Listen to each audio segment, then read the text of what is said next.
Today is December 4th. It's 3 p.m. Eastern Time, which is our time for Summa Theologica studies. This is our second class meeting, our second live class meeting. So in the first class, we did some introductory work. And in this class today, we're just going to get started actually studying the content of the Summa Theologica. On Friday nights, this is a Monday afternoon class for students to go through the Summa. If you'd like to go a little more deeply into the study, I recommend you find the recordings of Friday night meetings that I have with adults where we also study the Summa, which will get a little more into the details. But you've got both of those options. But these classes on Mondays, we're going to make our way through the content. I'll try to keep things simple and explain it more carefully and avoid topics that I think would be boring to younger students, even though they might be interesting to adults. All right, so we're going to get started here with the first part of the Summa Theologica. Now, what I'd like you to jot down, if you got note paper, the Summa Theologica has 4 parts. Okay, there's 4 parts to the Summa Theologica. Each of them deals with a different topic, major topic. The first part we're going to study and get started with today, the topic is just God, right? Very simple. The topic of the first part is God. He's the object of the science, of the study. And in the first part, there are 119 questions. So 119 questions. And what we're going to do is we're going to explore just about everything that you might possibly want to know about God himself in great detail. Okay. So we're going to get started, and the subject is going to be God. So for example, if we say things like God is eternal, what does that mean, right? What does it mean to be eternal? If we say that God is everywhere, what does that mean? If we say God is wise, what does that actually mean, right? Does God reason? Does God learn things? So if you just have any curious questions about God, all of those questions are answered by St. Thomas in the Summa Theologica. And, you can have a very helpful, accurate knowledge of just about everything that can be known about God by studying the Summa Theologica. Then in the next part, we'll get into other topics like angels and the way of salvation and virtues and vice. Almost any Christian question that you could ever have is going to be answered. So it's very, very helpful for your life, very helpful for your understanding of the Christian faith. And like I said, any kind of question people struggle with, like how do the saints hear our prayers? Or, can an angel know my thoughts? Does the devil know what I'm thinking right now? Any question you can imagine, I guarantee will address it in the Summa Theologica, and will do so in a very clear way. All right, so that's the motivation for the study of the Summa. It's not going to make you famous. It's not going to make you wealthy. You're probably not going to get a job promotion in the future because you studied the Summa, but what it will give you is a very clear understanding of the Christian faith, which will solve a million problems in your life. And that should be your goal for this study. So Part 1, the subject is God. There are 119 questions in Part 1. And each of those questions are divided. They're really not questions like, who, what, where, why, when, and so on. They're not questions like that. I talked about this last week. They're more like quests, right? It's a quest for understanding of a certain topic. And then each topic is divided into a number of articles, and those articles are actually questions. Okay, so the questions that we're going to actually answer are the articles under each of the questions. So the wording can be a little confusing, but that's how it works. Okay, so we're going to get started today. The first question, let me share my screen here. Let me also turn on chat. So if you'd like to ask any questions while we go, you're free to do so. I'm going to turn on share my screen here. Can you guys see the image of the Summa on the screen? Can you see that? The other night I was sharing, and I didn't realize that nobody could see what I was sharing, and talked for 10 minutes before someone told me. It's like they were afraid to let me know that nobody could see my screen. All right, so we've got up on the screen, you can see Summa Theologica, and you see labeled here first part. So this is the first of the 4 parts. And you can see question 1. And you see that question 1 is not actually a question. It's just a topic, right? So we're going to seek to understand the nature and extent of sacred doctrine. The nature and extent of sacred doctrine. And that can sound pretty nerdy and boring, but it's actually very important. And I think you'll see it's really interesting. The nature and extent of sacred doctrine. By sacred doctrine, this phrase sacred doctrine means theology. It means the study of God. Okay, so sacred doctrine means the study of God. So the nature and extent of the science of God, and the reason why we're asking this is because the science of God, knowledge of God, depends on God revealing himself, because it's impossible for us to know him. It's impossible for us to know enough about God to actually know his will, or to gain salvation, or to be happy.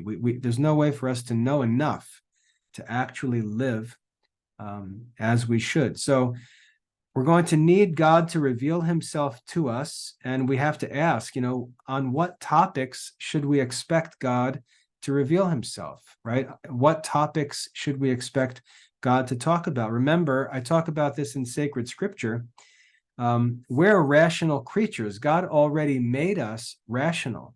So if God just tosses us out into the world and gives us reason, we've already got lots of help to get us through. We've already got senses.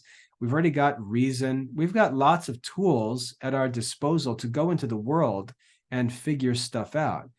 But there's some stuff we can't figure out that our senses and reason don't help us with.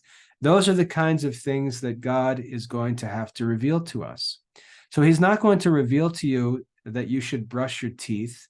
He's not going to reveal to you which car you should drive.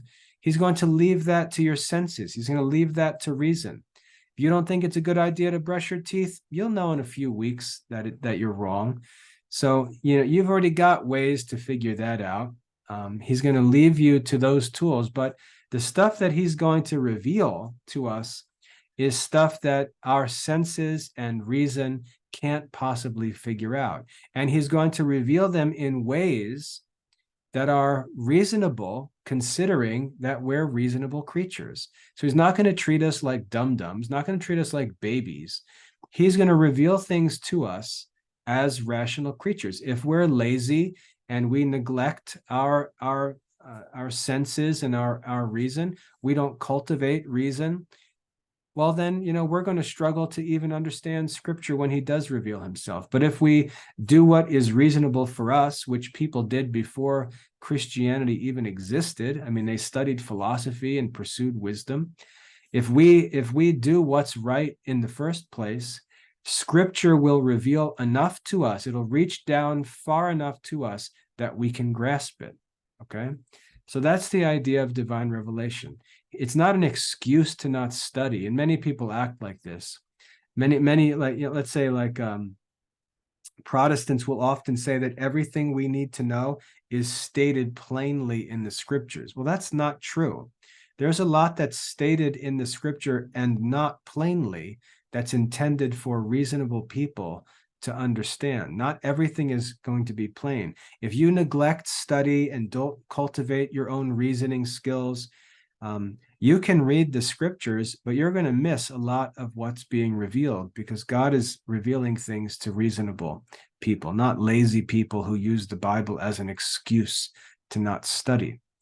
All right, so we're going to get into this first topic here, the nature and extent of sacred doctrine. And as you're going to see, it's pretty interesting and important what we get into. So this is the first question. So St. Thomas, and again, this is written by St. Thomas Aquinas. He lived from 1225 to 1274, so 13th century. Even though he did all of this work, he died when he was my age. So if you want to think about Thomas Aquinas in terms of how old he was, just look at me. I'm 48 years old. You probably feel like I'm pretty young. St. Thomas Aquinas died when he was 49 years old. He was my age. So don't think of some old man who was around for, 100 years. And he was a young man who did all this work. He was my age when he died, right? He was 49 years old. So St. Thomas he was born in 1225 and he died in 1274. He was a student of St. Albert the Great. This book, the Summa Theologica, St. Thomas didn't invent this method. St. Albert the Great, who was St. Thomas's teacher, published a book called Summa Theologiae. Some people call this book the Summa Theologiae. I'll type it real quick. Summa Theologiae means a summary of theology. Summa Theologica in Latin means a theological summary. So it's two different ways of saying the same thing. But St. Albert the Great already wrote a Summa Theologiae. So St. Thomas, like I said, didn't invent this idea. And the way that they pursue these questions and answers it was a way that they taught. St. Thomas Aquinas was not just some writer who sat in an office and wrote books. He was a university professor. He was teaching at the University of Paris. And these questions and answers show us the method that he and St. Albert the Great used to actually teach theology to the students. So this was a teaching method. It wasn't just a book that he thought was cool to write with some cool questions and answers. It's how they taught in the medieval university. All right, so that's a little bit about St. Thomas, enough to get started. So the first question he raises is about the nature and extent of sacred doctrine. And by sacred doctrine, again, remember that's just theology or divine revelation, right? The knowledge of God that can only be gained by divine revelation. So what is the nature of this sacred doctrine? What is the nature of it? What is it? And what is its extent? What subjects or topics does it extend to? That's the first investigation. And then under that, you'll see he says, this is going to be investigated in 10 articles. So St. Thomas believes that in order for us to understand this topic really thoroughly, there are 10 questions that we have to get answers to. So he says, to place our purpose within proper limits, in order to sort of, get our subject laid out to study, we must first endeavor to investigate the nature and extent of sacred doctrine. And concerning this subject, there are 10 points of inquiry. So we need to get answers to these 10 questions here. And then in the next pages, he's going to go one by one through these questions and answer them in a persuasive way, okay?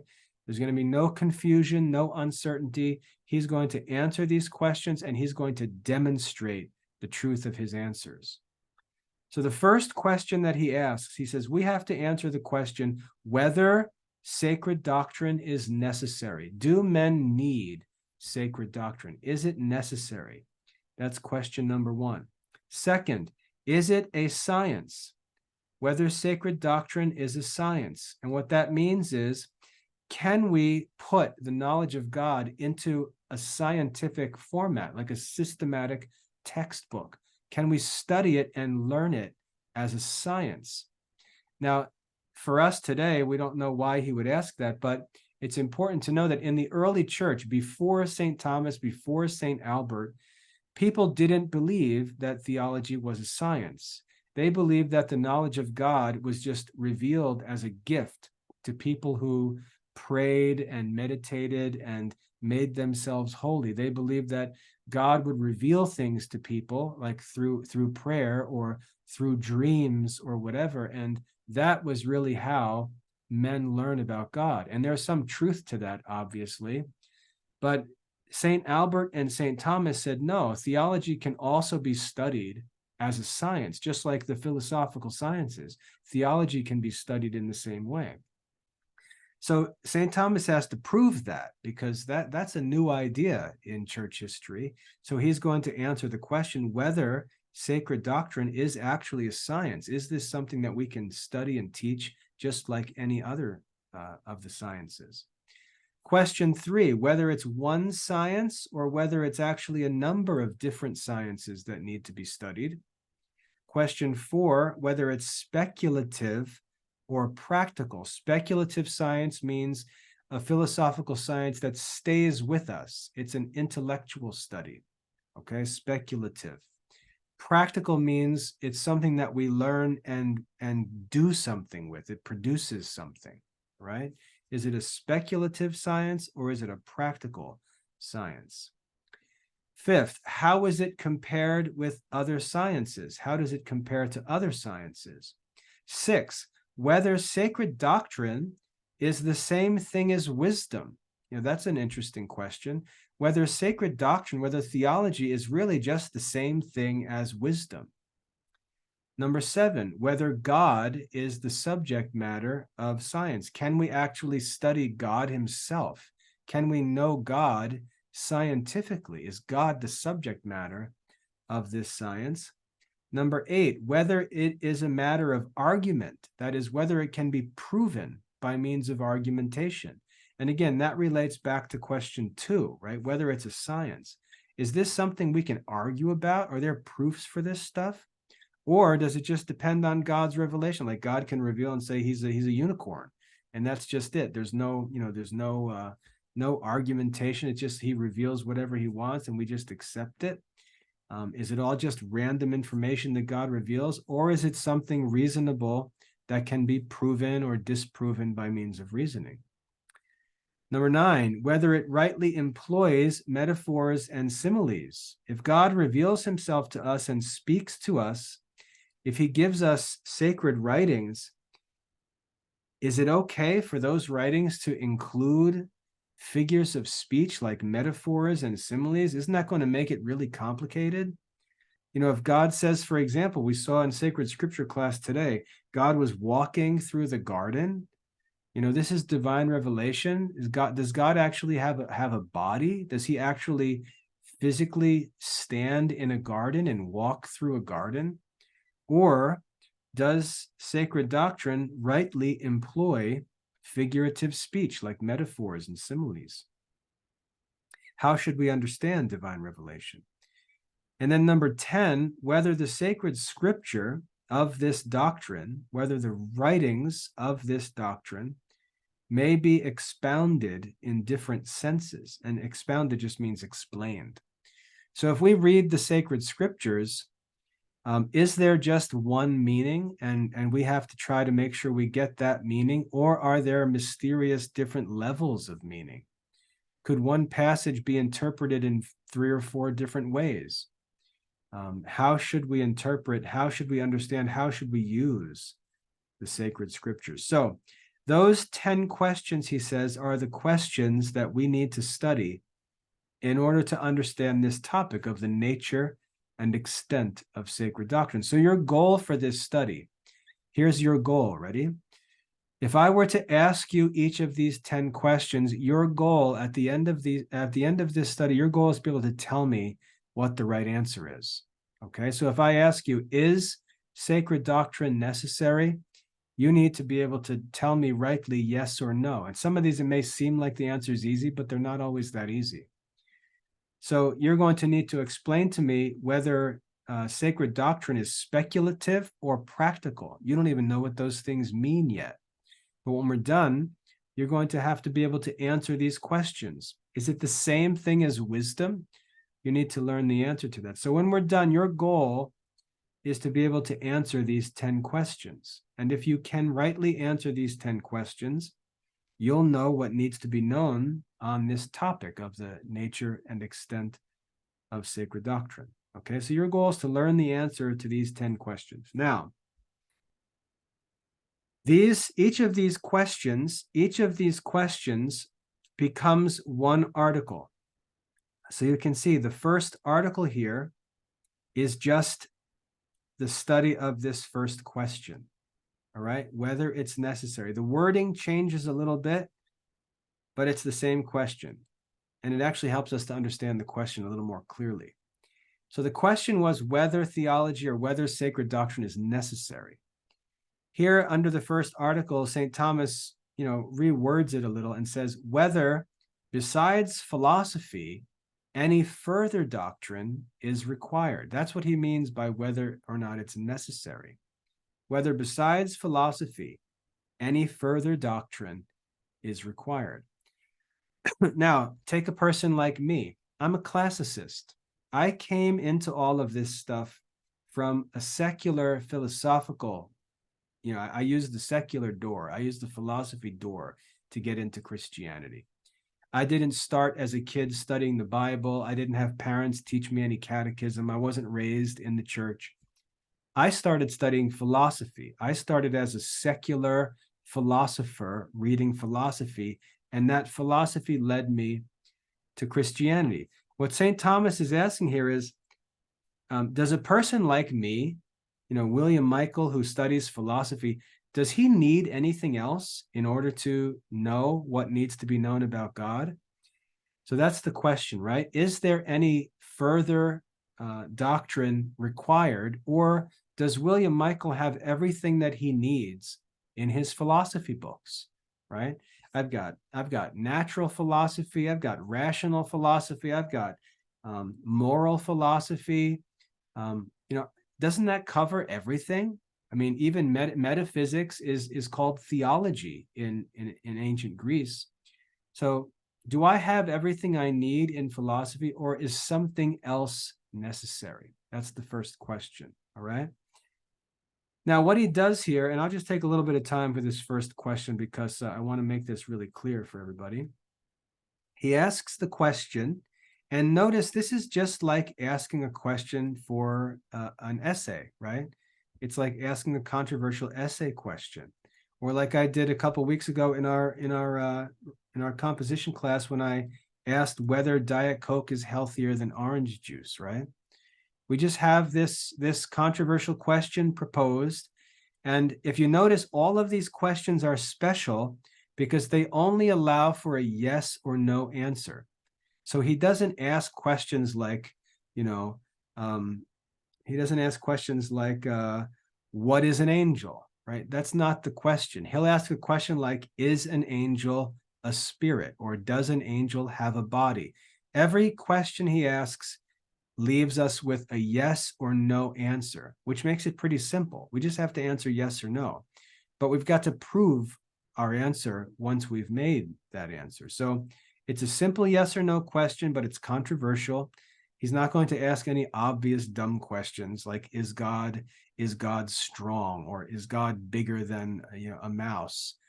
Those are not controversial questions. He's going to ask controversial questions where there's disagreement among wise people, and then he's going to investigate those questions. Or he's going to ask a question where everybody tends to think this, but the answer is actually something different, okay? Those are controversial questions. So he asks the question. Then what he does is he presents objections here, and objections are wrong answers. So you got to be careful when you read this. Objections are wrong answers to the question. And you've got to be careful, because if you read that and you don't remember that they're objections and they're wrong, many of these objections that he posts in this book, they're very good arguments, and they can be very persuasive. They're really good arguments, but they're wrong, and he's going to prove them wrong. So what he does, he asks the question, then he states one objection, which is a wrong answer. And like I said, these can have these, like, if you look here, this first wrong answer actually is based on a quote from scripture. So we're quoting scripture and making an argument in answer to this question that's actually wrong, even though it's based on what appears to be an argument from scripture. And he presents another one under objection 2. See, objection is abbreviated there. Objection 2, he presents another wrong answer to the question. So we get 2 wrong answers that people might think are right, or that other wise people might argue. But then he presents what's called a contrary statement. You'll notice that in the text, he does the same thing for every single question. So you'll recognize all of this as we get going. He says, on the contrary. And what he does is he presents some authoritative teaching It could be a quote from a church father. It could be a quote from sacred scripture. He presents a quote from an authoritative source that seems to show that those first answers are not right. So he presents this on the contrary, after he basically allows the opponent to talk first, lets them make their argument, and then he says, that's great and all, but on the contrary, the scripture says this. And so he presents an authoritative statement from scripture or from the church fathers or even from Aristotle sometimes that suggests that maybe these objections are wrong. Okay. And the reason why he does this, and this teaches us how to argue with people, teaches us how to argue. When someone has an opinion, rather than just, go back and forth with ignorant, opinions, the first thing you should try to do is give the person a reason to doubt that their answer might be wrong, to doubt that their answer is true. So try to introduce doubt to the person. Make the person think twice about what they've said. Okay, so he does that through this on the contrary, So for example, if someone's on the street and they say, it's easy to go to college. Anybody can go to college. Oh, really? Well, then, why don't you go to college? Why didn't you go to college? You can see how you just like introduce doubt to what he's saying, because now he's going to explain why he didn't go to college, and he's going to prove it's not very simple after all. He said, well, I didn't have any money. Well, no, duh. That's part of what makes it hard. You see what I mean? So you can see how rather than just arguing with them, okay, you like my crazy person voice, okay. Rather than just arguing with them, right, the first thing we need to do is just sort of break his confidence a little bit and make him think twice, right? Make him doubt that he might actually be wrong, okay? What that does is it creates a spirit in the other person that's called docile or docility. It makes the other person docile. And what that means is teachable, all right? So when someone has an opinion, they think that they're right, and they probably think that they've already thought about everything. They think that they've already tested everything, but introducing them to, let's say, a passage of scripture that maybe they didn't read before, or a quote from St. Augustine that they would never imagine that St. Augustine would say something like that. What it does, if they're a reasonable person, not if they're crazy. If they're crazy, you just need to, find something else to do. But if they're a reasonable person and they just genuinely have a different opinion, introducing an authoritative statement that they may have never read before or may not expect to find in a respected source will cause them to pump the brakes and think and realize, okay, maybe there's something, maybe I need to learn a little more about this, right? And that's docility.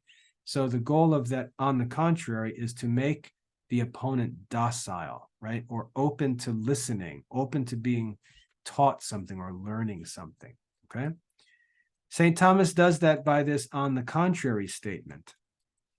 Now, once he's done that, then you'll see the next part starts with, I answer that, I answer. My answer is, and remember, he does the same exact thing for every single question, all right?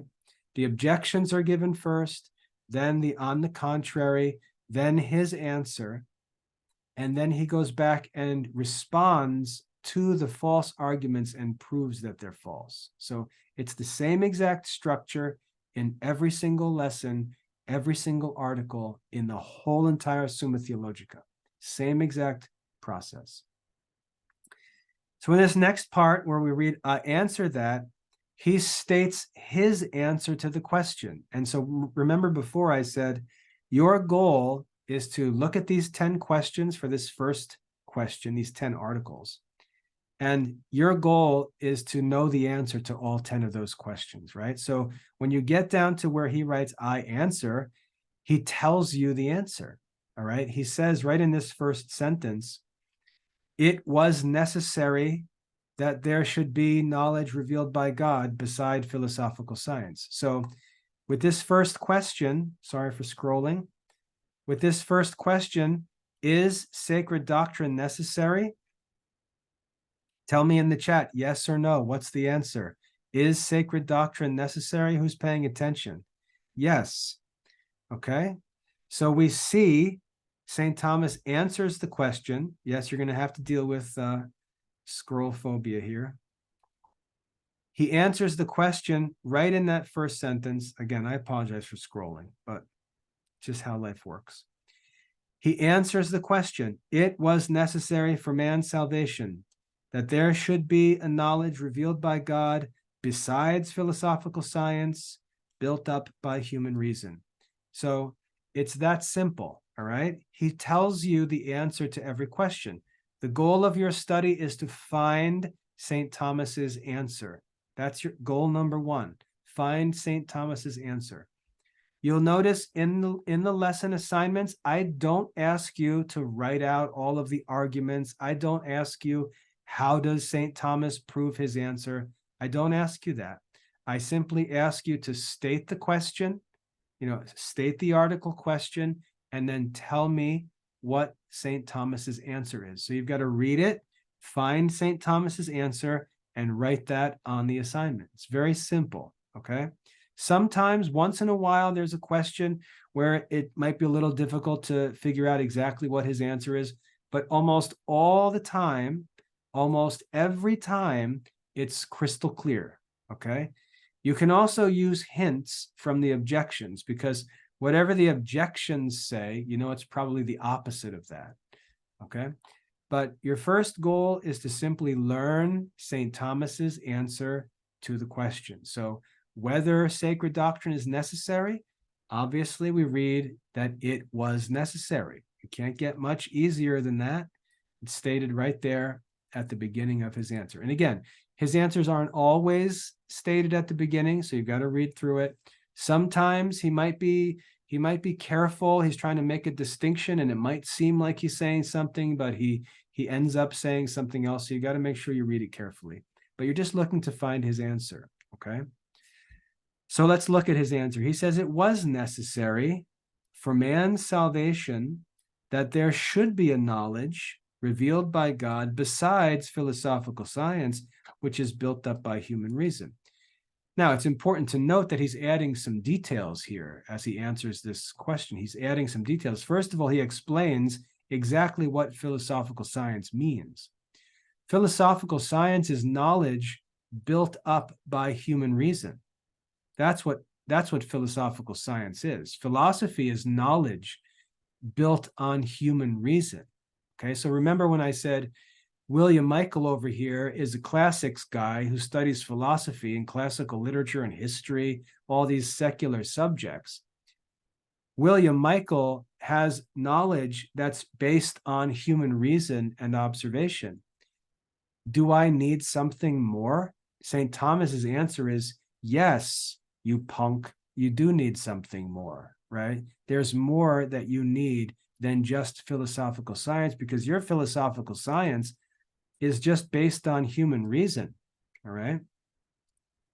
Your knowledge, William Michael, is based on human reason. That's not enough. There's more that you need to know. In fact, it's necessary for your salvation,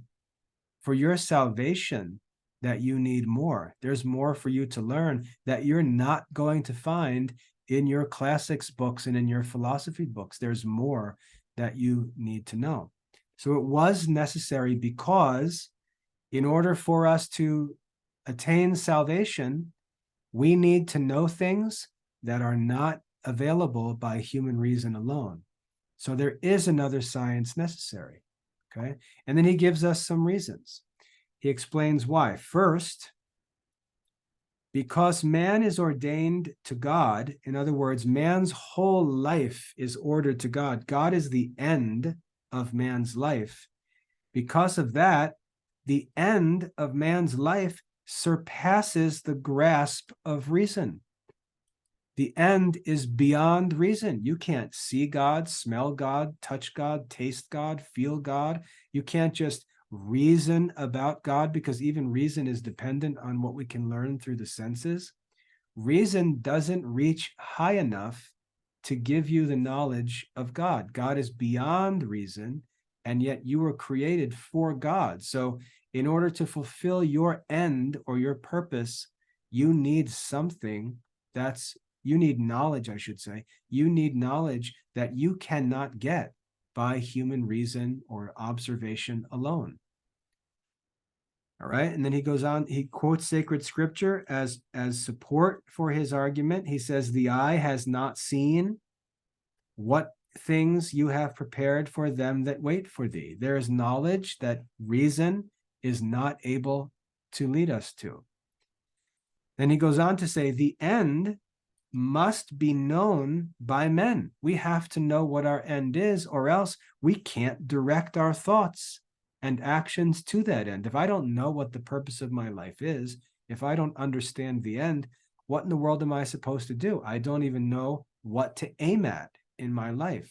So I have to know the end. I have to know the end, and the end is beyond my reach. So what can I do? There has to be some way to learn about my end that's beyond my reason. So there must be some knowledge beyond philosophy, beyond human reason. And it's necessary because I'm a creature that was made for God. All right. So this is St. Thomas's first answer, first argument. Therefore, it was necessary for the salvation of man that certain truths which exceed human reason should be made known to him by divine revelation. Now, notice it does not say everything should be made known by divine reason. It says there were certain truths which exceed human reason that should be made known to him by human reason. So this lazy attitude that all I need is my Bible and, I've got everything, that is not true. Okay, certain truths. It contains certain truths, not all truths. Does the Bible teach us that the Virgin Mary was assumed into heaven? Yes or no? Does the Bible teach us that the Virgin Mary was assumed into heaven? No.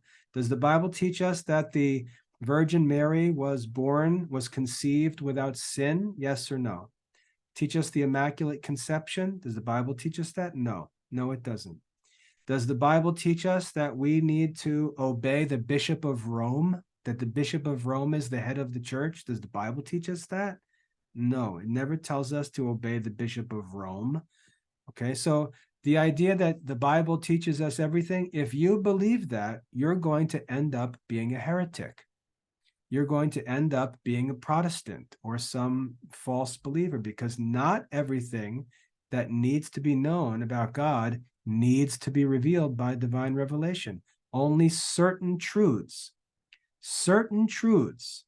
which exceed human reason need to be made known by divine revelation. Okay. What are some examples? Even as regards those truths about God, which human reason could have discovered, it was necessary that man should be taught by divine revelation. So what he says here is, there are some things that you could learn by reason, but God chose to reveal them because it's just too hard, right? So there are some things that Aristotle could figure out. There are some things that Saint Albert the Great could figure out, Saint Augustine could figure out, Plato could figure out, some things like that, but they're so difficult that almost nobody would know them. And so almost no one could achieve salvation because they wouldn't know the things that were necessary, even though they could be known by reason. It's just too hard. So there's two kinds of things that God revealed. First, things that were impossible to be known. And second, things that are just too difficult for enough people to learn them. And so God makes them easier. Okay. So two kinds of things that need to be known. Truths that cannot possibly be known, like the Trinity, right? There's no way that anybody can know that God is three persons in one one God in three persons. There's no way that we can figure that out. That needs to be revealed. But other things like like that the Bishop of Rome is the Pope, or that Mary was conceived without sin, or that, Mary was assumed into heaven. Those things, while not stated in Scripture, are so difficult that they might need to be divinely revealed. Okay. So two different kinds of things that could not be known and things that would just be too difficult, even though a couple super nerds could figure them out, right? That wouldn't be helpful enough. So God chose to reveal them, okay? Because the truth about God, such as reason could discover, would only be known by a few men, and that after a long time. It would take a very long time to learn them, maybe even multiple generations. And it would be mixed with many errors. So it wouldn't be perfect. It'd be half true, kind of true, mixed up with some wacky stuff. God chose to protect men from that by revealing certain things to prevent that. Okay. Make it easier, make it more certain, make it available to more people, even though it was within the reach of reason. It'd be too difficult to get it. Okay. Therefore, in order that the salvation of men might be brought about more fitly and more surely, it was necessary that they should be taught divine truths by divine revelation. Not all divine truths, some divine truths by divine revelation. It was therefore necessary that besides philosophical science built up by reason, there should be a sacred science learned through revelation. And that's the end of Thomas's answer to that question. So he stated his answer at least 3 times in that passage, right? It was necessary, it was necessary, it was necessary, and he gives his reason. So the first goal is just to know the answer. Secondarily, you want to learn the reasons why. Now, I don't want you to study all of the details of St. Thomas's arguments. I want you to read it. Some of the stuff you won't understand because you're just studying philosophy and stuff yourself. So some of it's going to be difficult.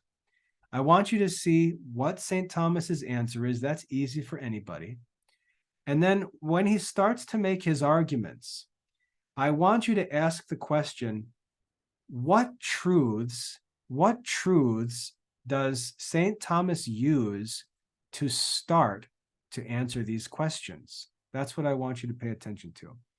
What truths does St. Thomas start with to answer questions? So if somebody asks him a question, if you're at Mass and you go, maybe you're at church, you go over to like the fellowship hall, have some donuts and coffee, and you look over and St. Thomas is standing over there by the coffee pot. You decide to go talk to St. Thomas and you ask him some complicated question, right? You say, hey, Brother Thomas, I'm struggling with this question. Can you help me out? How does he figure out the answer, right? That's what we want to know. Where does he even start? Because we want to learn to imitate him. We want to learn to start answering questions the way he answers questions. So we want to pay attention. We want to pay attention to truths that he starts with when he answers questions. So for example, we say, hey, Brother Thomas, I have a question for you. Is sacred doctrine really necessary? Like, I like philosophy. Do I really need to study theology? Do I really need to study the Bible and all this theology stuff? Okay. What we'll see is that St. Thomas answers the questions in a way that makes us look dumb, right? He basically asks us, well, what's the purpose of your life, right? And you say, oh, well, the purpose of my life is to know God. And then he just can ask us, well, are you able to know everything you need to know about God by philosophy? And I say, well, duh, no, obviously not. And he just is like, well, that's the answer, right? Easy. So, but he starts with a simple question, which is, well, what's your end, right? What's the goal? That's where he starts. And I want you to pay attention to those truths that he starts with because you see how to answer these questions. His first question is just, what's the goal? And then once you state the goal, he can start to see the problems, and that leads to the answer. So for this first question, he begins with the universal that man is ordained to God. Man is ordained to God. That's his starting point for his argument. That's where he begins to figure out the answer to this question. What's the end of man? Man is ordained to God. Okay. That's where he begins. So in the assignments, I ask you to find what are called universals. And they're usually these general statements that apply to a whole class of things. Man is ordained to God. When he says man is ordained to God, he's talking about all men. All men are ordained to God. He doesn't say you happen to be ordained to God. He says, well, all men are ordained to God. It's a universal truth that he assumes you already know. Man is ordained to God. That's a universal. And then he reasons from that down to his answer. So I want you to pay attention. I want you to pay attention to universals. Here's another one. And there can be many in any passage. Here's another one. The end must first be known by men who are to direct their thoughts and actions to it. Pretty obvious, right? And you see his answers, they're really simple. So he says, well, if God is your end, well, then the end must first be known, right? You have to know the end. And you're like, duh, yeah, obviously. Well, that's another example of a universal. They're the general truths that you'll see St. Thomas begin with to lead to his answer. Okay, so the question that asks about universals are the general statements, the general truths St. Thomas uses to answer question. And what you can see is there's not a billion different things he thinks of. He's got like a handful of questions that he keeps in his pocket. And when someone comes up and pesters him at the coffee pot with a question, he just reaches into his pocket because he knows there's like 10 different things that he's going to have to deal with. And then that's the first card he throws on the table. And that's where the answers come from. We're just the dum-dums that don't do that. And we sit there every time we're asked a question, we act like we have to start, no one's ever answered this before. And how could we possibly figure this out? And we start talking about it and rambling about it. Where St. Thomas just goes back to basic universal truths and starts there and works to the answer. We have to learn from his example how to do that. So I want you to look for universals. And then the next question in the assignment, I ask you, what authoritative sources does St. Thomas use for proof? What sources does St. Thomas refer to when he wants to prove something or when he's looking to support something he says? You can see, obviously, in this first question, he quotes sacred scripture. All right, so there's almost always quotes from sacred scripture used as authoritative sources by St. Thomas. All right, that's one source. And when you answer that question, I want you to give me the specific sources. Like here, he quotes the prophet Isaiah. Back up here, he quotes St. Paul's epistle to Timothy, 2 Timothy chapter 3. So I want you to pay attention to where St. Thomas turns for support, where he goes for authoritative support for his answers, for statements he makes, and so on, right? We see here, he goes to the scriptures. Let's go and just quickly look at the next passage, and we'll see some more. Down in the reply, he appeals to another passage of scripture, the book of Sirach. If we go down to the next question, we'll see on the contrary, he quotes St. Augustine. So he appeals to one of the doctors of the church. He appeals to a church father. That's another source of authority, the writing of St. Augustine. And if we go down and just scroll along, we'll see different things quoted. Here he quotes the book of Wisdom, Wisdom chapter 10, verse 10. Bear with me as I scroll here. Let's see any other sources of quotes that we can notice. Here's a quote from the book of Proverbs he uses as support for his argument. So anyway, you get the point, right? As we go through, you'll see authors that he quotes, you'll see sources and books that he quotes, and I want you to make note of them, and I want you to list them when you answer the questions for the assignment. Now, What's the most important lesson that you should take away when you see the sources that St. Thomas quotes? What do you think your conclusion should be when you see the sources that St. Thomas quotes from? What do you think? Give me an answer in the chat. Yeah, those should be the books that you're studying too, right? So when people come and say, well, what should I study? What do you recommend I read? Well, this isn't a mystery, right? Let's go look at the Summa Theologica, where St. Thomas answers like every question in the Christian life. And let's go see how he answers those questions. And you'll see it's always sacred scripture. Do you know sacred scripture? No? Well, then you're in trouble, because St. Thomas obviously knows sacred scripture, and that's where the answers come from. He quotes St. Augustine. Do you read St. Augustine? No? Well, then you're going to be in trouble, because that's where the answers come from. And as we go through, you're going to see, again, it's not a million different sources. He doesn't have like a giant library. He's not going online and researching and pulling up information from a billion different sources. He's got, a pile of books on his desk, a dozen books or so, and he gets all of his answers from those books. And those are the books that we're supposed to be studying and meditating on and really mastering, because all the answers are in those books. We just have to learn how to use them, okay? So we want to know the sources that St. Thomas uses. And that's all that I ask you on the assignments. I don't ask you what the false ideas are.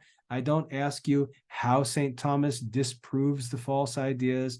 I don't ask you to explain how St. Thomas proves his ideas. I just ask a couple simple questions, because our goal, as you're like school-age students, our goal is just to learn the content of the Summa Theologica, all right?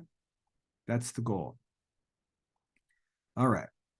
Yes, we should lock to them as well. That's right, James. Okay. I used to get picked on for typos. I think I'm better now than I used to be, but people who type make typos. That's what I used to say, right? Of course, you don't make any typos. You don't write anything. People who write, people who type make typos. People who speak make mistakes speaking. It's just part of the life of a student, right?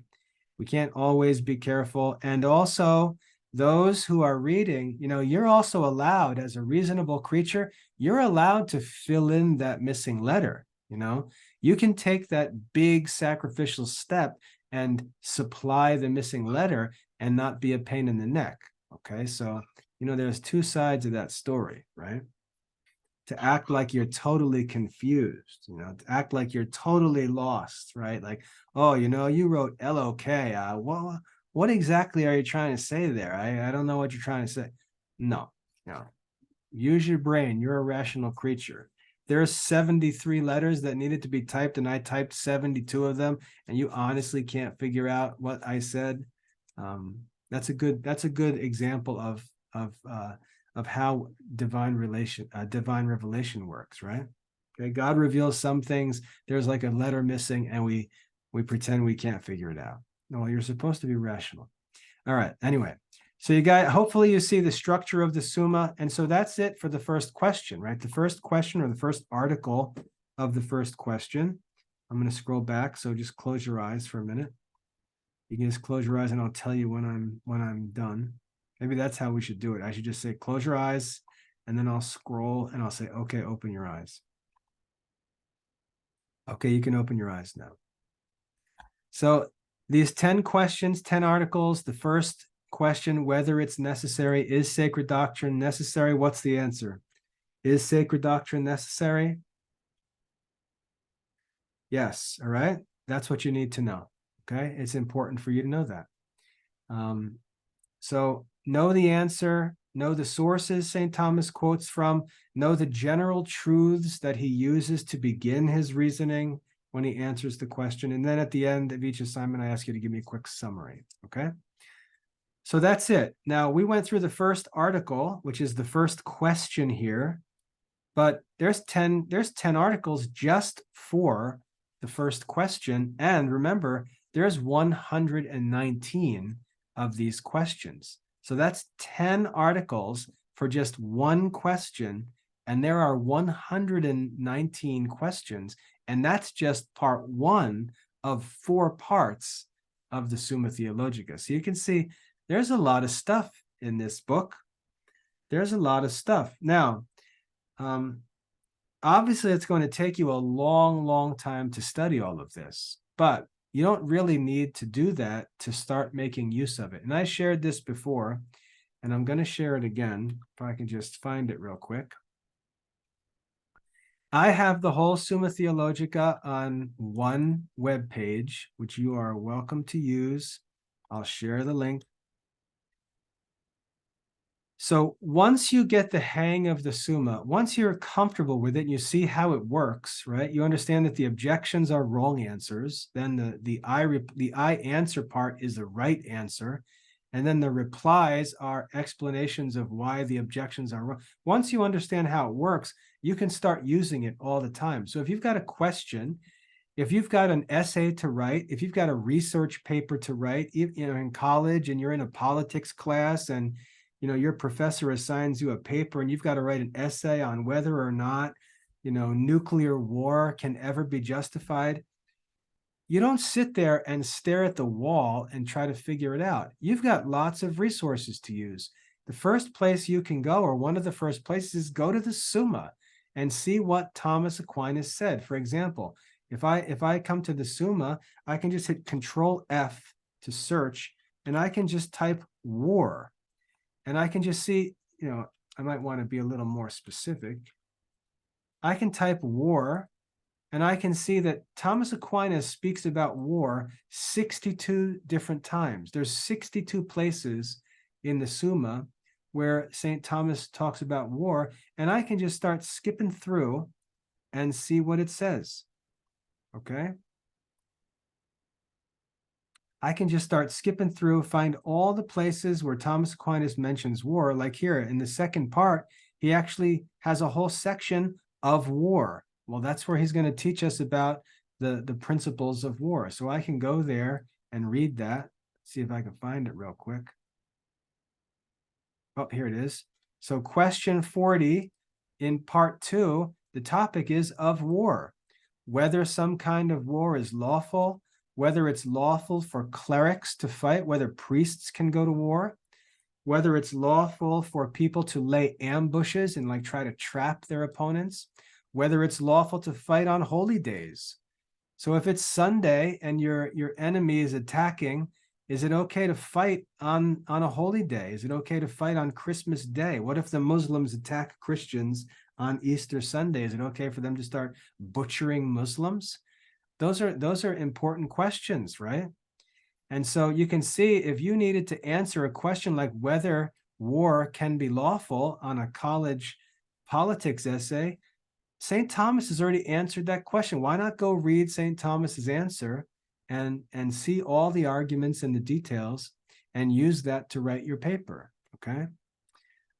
Well, Lara, you're joking, but we see examples of this right now in this battle between Israel and Gaza. Does Israel fight on the Sabbath day? Pay attention to the news. Saturday is the Jewish Sabbath day. It's their holy day. Do they go and fight on Saturday? From Friday evening to Saturday evening is their Sabbath. You'll find they don't do stuff on the Sabbath day. So if you're in Gaza, once you get to Friday night, you can take a breath because you're probably not going to get attacked by the Jewish soldiers on the Sabbath. But then Saturday night rolls around and it's shock and awe all night long, missiles and bombs and everything. So these are real issues. Okay, but what I want you to see is you can use the Summa as a reference book, okay? Search any topic. Obviously, some topics won't be in there, modern topics that he didn't talk about, but most topics, most common, important topics will already be dealt with in here, okay? So anyway, you can use it as a reference book even as you're just getting started studying it once you understand how it works. So we did the first article. We went through the first article, the first part of the first question, whether it is necessary, whether sacred doctrine is necessary. We're just going to continue to do this week by week, okay? We're going to go through each of these articles, take our time, study these things, think through them, talk about them, and so on. And you'll see just how interesting the Summa is and how helpful it is. So I hope that's helpful. We're through that first article.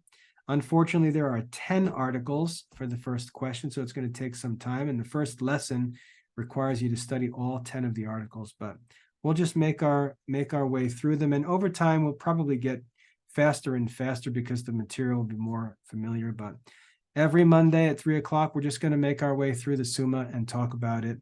And that's it. All right. So I hope that's helpful. I'm going to turn off my recording now. And we can either chat or you guys can go play in the backyard, have some outside time.